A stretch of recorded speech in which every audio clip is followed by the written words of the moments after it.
The morning my notary stopped mid-sentence and looked up at me over her glasses. I knew something was wrong before she said a single word. I'd driven 40 minutes to her office on a Tuesday, which is not the kind of thing a 61-year-old retired postal worker does for fun. I had a folder of papers on my lap, the deed to the house on Clover Mill Road, my late wife's insurance payout documents, and a handwritten list of questions I'd been carrying around in my shirt pocket for 3 weeks. I thought I was there to sign some transfer paperwork.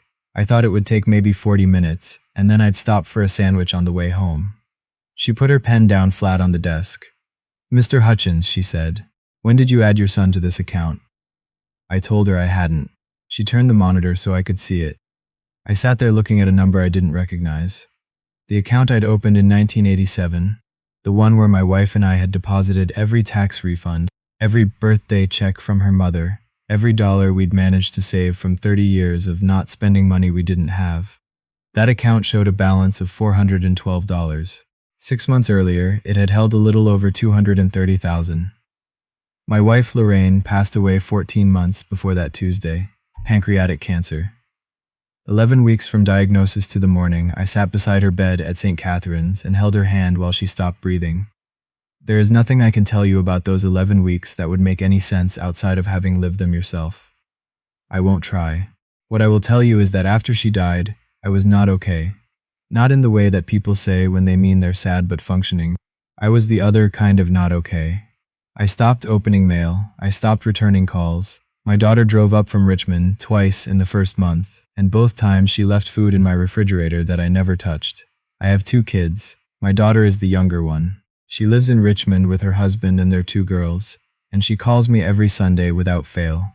She called me every Sunday even when I didn't answer, and she left voicemails even when she knew I wasn't listening, and she did that for 14 months without once making me feel guilty about it. That's the kind of person she is. My son is different. He showed up 3 weeks after Lorraine's funeral with a legal pad and a laptop, and a very organized set of ideas about what I should do with the house and the money and my time. He sat at my kitchen table and talked for 2 hours. He used words like liquidity and estate efficiency and tax-advantaged repositioning. He's in finance. He's always been in finance, since before he graduated from Clemson, since before he knew what he was actually talking about. He's good at sounding like he knows what he's talking about. I know that now in a way I didn't then. I was 61 years old, I had just buried my wife, and my son was sitting at my kitchen table telling me he wanted to help. I said okay. I said yes to things I don't fully remember agreeing to. I signed papers he put in front of me.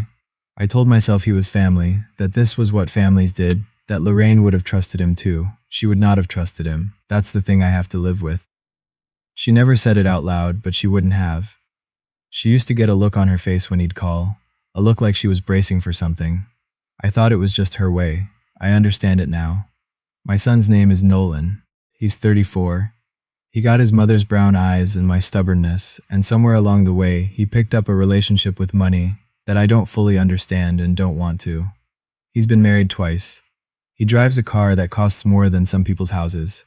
He sends me birthday texts and Christmas texts, and nothing much in between unless he needs something. My daughter's name is Claire. She's 31. She teaches 2nd grade in Richmond. She drives a 10-year-old Subaru with a cracked bumper and a sticker on the back that says her students' names.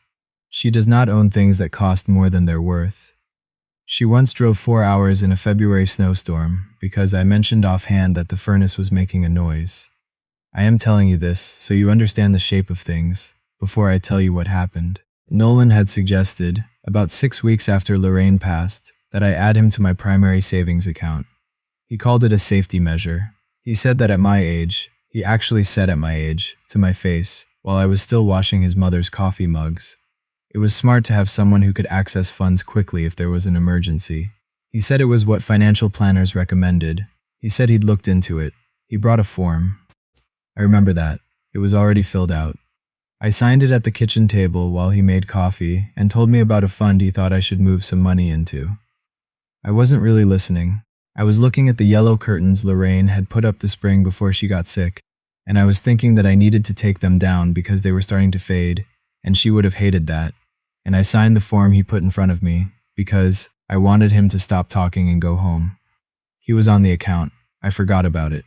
I genuinely, completely forgot about it. The way you forget about a gas bill you've set to autopay. It didn't occur to me to check. I wasn't in the habit of checking because for 30 years there had been no reason to check. Because Lorraine and I were the only two people who touched it, and we talked about every dollar. 11 months passed. I noticed something was wrong on a Thursday in March. Not because I checked my balance, but because my debit card was declined at the Home Depot when I was buying grass seed. It was $11.40 worth of grass seed. The cashier was very kind about it. I stood there in the garden aisle with my wallet in my hand, and I didn't understand what had happened. I checked the balance on my phone in the parking lot. $820. I sat in my truck for a long time. I didn't call Nolan right away. I want to be honest about that. Part of me already knew, the way you know something before you're willing to know it, and I wasn't ready to look at it directly. Instead, I called the bank's customer service line and spent 45 minutes on hold and another 20 minutes talking to someone who was very sorry but couldn't tell me much without me coming in person. I went in on a Friday morning. The branch manager was a woman named Cheryl, and she pulled up the account history and showed me a printout, and I sat in her office with that printout in my hands, and I read through 14 months of withdrawals. They were regular. They were not large enough to trigger automatic flags. They had been made from ATMs in 3 different cities: Charlotte, Atlanta, and one in a suburb of Nashville I had never been to. They totaled, by the time I added them up on the back of the printout, with a pen Cheryl gave me, $229,000, give or take a few hundred. Every single one of them was made using the access Nolan had been given when I signed that form at my kitchen table. Cheryl was kind about it too. Everyone was kind to me that month in the particular way people are kind, when what they really mean is that they're watching something awful happen, and there's a limit to what they can do about it. She explained the situation with a gentleness that I appreciated, and that also made me want to put my head down on her desk. Because Nolan was listed as a joint account holder, not an authorized user, but a full joint holder, every withdrawal he made was, from the bank's legal perspective, legitimate. He had the same rights to the money that I did. There was no fraud on paper. There was just a son who had helped himself to his father's retirement savings for the better part of a year while his father wasn't paying attention. "What can I do?" I asked. She told me I could close the account and remove him from it going forward. She told me I could consult an attorney. She told me that if I could prove the withdrawals were made without my knowledge or consent, I might have a civil case. She did not tell me I was definitely going to get my money back. She was kind, but she wasn't dishonest. I drove home and I did not call Nolan. I called Claire. She picked up on the second ring. It was a Saturday, and I could hear her girls in the background. I told her I needed to talk to her, and she told the girls to go play, and I heard a door close, and then she was just there, quiet, waiting. I told her what I'd found out. She didn't say anything for a long moment. Then she said, "Dad, how long?" I told her. Another silence. "Have you called him?" I said no. She said, "Don't. Not yet. Let me make some calls first." I asked her what kind of calls. "The right kind," she said. I didn't fully understand what she meant. I trusted her anyway, the way I had always trusted her, even when I didn't quite follow her reasoning. The way I'd trusted her since she was 8 years old, and decided, without telling anyone, to save her allowance for 4 months to buy a birthday gift for a girl in her class, who she barely knew but who she'd overheard saying she'd never had a real birthday party. That's a specific thing to remember about an 8-year-old, but I've never forgotten it. What I found out over the next 2 weeks came in pieces. Claire had called a friend of hers from college who worked as a financial crimes attorney in Richmond. Her friend made a few calls, looked over some documents Claire photographed and sent her, and came back with an assessment that was careful but not without hope. Joint account or not, there was a question of intent and fiduciary duty. Nolan had been added to the account under the explicit framing of emergency access and helping, and if that could be established in court, the withdrawals could potentially be characterized as misappropriation rather than legitimate joint use. Claire also called my bank's fraud department directly, bypassing the branch, and explained the timeline. The repeated ATM withdrawals across multiple cities, the pattern of amounts just under reporting thresholds, the addition to the account coming so shortly after Lorraine's death. A fraud investigator was assigned to the case within 48 hours. I don't know how she knew to do any of this. I wouldn't have known. I would have called Nolan and yelled at him, and he would have talked me in circles, and nothing would have happened. She also found something else. When she was going through some of Lorraine's old documents, things I'd given her to sort because I couldn't face doing it myself, she found a letter. Lorraine had written it about 2 years before she got sick. It wasn't addressed to anyone. It was in an envelope marked for the record, tucked into the back of a file folder with the homeowner's insurance papers. In the letter, Lorraine described a conversation she'd had with Nolan. He had, apparently, asked her once, just asked her casually, while she was cooking dinner, what she planned to do with the money from the farmhouse sale. She wrote that she'd told him it was none of his concern, that it was for her and his father's retirement, and that he'd smiled in a way that unsettled her. She wrote that she hadn't known what to do with that feeling, and so she'd written it down. She wrote that she hoped she was wrong about him. She wrote that she was probably being uncharitable. She was not uncharitable. She was right. She had known before any of us. Claire sat with me at my kitchen table the night she found the letter, and she read it to me out loud. I had to ask her to stop once in the middle, because I needed a minute. When she finished, I sat there with my coffee going cold in front of me, and I thought about Lorraine getting that letter, writing a thing like that, and then tucking it away, and never saying a word to me about it. I thought about why she might have done that. I think she didn't want to be the one to take that from me, the uncomplicated version of my son. She loved me enough to let me keep it a little longer. The legal process was slow and uncomfortable in the way that legal processes always are. Nolan was contacted by the bank's fraud department. He had, as it turned out, an attorney already, which told me something. He denied any wrongdoing for about 3 weeks. He called me twice during that period, and both times I let it go to voicemail. I listened to the messages once, and then I didn't listen to them again. The first message was angry. He said he couldn't believe I was doing this to him, that he was family, that he had only been trying to help. He used the word help 4 times. I counted. The second message was different. Quieter. He said he was sorry. He said things had gotten out of hand. He said he hadn't meant for it to go this far. I've thought a lot about what too far meant to him. Whether there was a number at which it would have been okay. Whether he ever planned to tell me, or whether he planned to let it go on until there was nothing left and then explain it away somehow. I don't have answers to those questions. I've stopped needing them. Through mediation, which his attorney requested, I think because the evidence was not trending in his direction, Nolan agreed to a repayment structure. Not the full amount, not all at once, but a structured agreement with legal teeth, filed with the court, that tied him to monthly payments and gave me recourse if he defaulted. Claire's attorney friend reviewed everything before I signed. The bank also, after the fraud investigation concluded, made a partial restitution for the period during which the pattern of withdrawals should have triggered their own internal monitoring protocols, and didn't. That was something I hadn't expected. It wasn't everything. It wasn't close to everything, but it was something, and it mattered. I am not going to tell you that the money is what mattered most. The money mattered. I'm 61 years old. I don't have another 30 years of working ahead of me, and $230,000 is not an abstract number. It matters in the particular, grinding way that money matters, when you've spent a lifetime being careful with it. I won't pretend otherwise. But there was something else that the whole thing did to me, something quieter than the money and harder to name.